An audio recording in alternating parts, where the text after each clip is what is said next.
Mike with Tag Roofing and Restoration. We are here at the Hunter residence in Dayton, Ohio. I think it's Willow Creek Drive.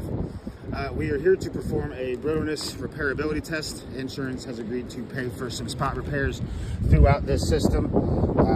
And we are concerned with the structural integrity of these shingles being compromised while performing those repairs. And the main point for that is because this is the shingle, obviously one of the ones that insurance has agreed to pay for.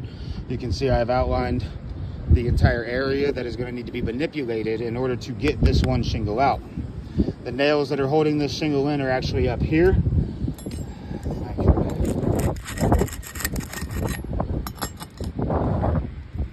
So this nail is actually holding the top of this shingle in. So this entire area will need to be manipulated. And I'll kind of simulate what happens in that situation. So again,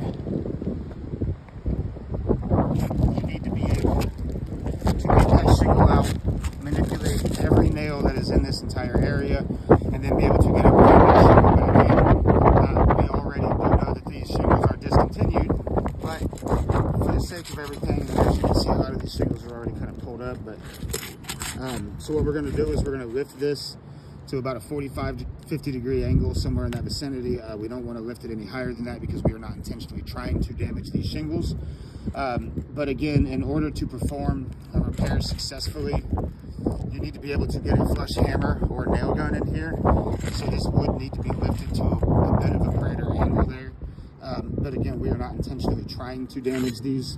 But as you can see, even just from what I did there, and it's currently 60 degrees out here right now, what you can see from the beginning of this video compared to now is that it started to create a crease and a crack across the top of this, which ends up kind of like this. What happens is it flaps in the wind, it continues to bend and break at this shingle, and then it ends up like that.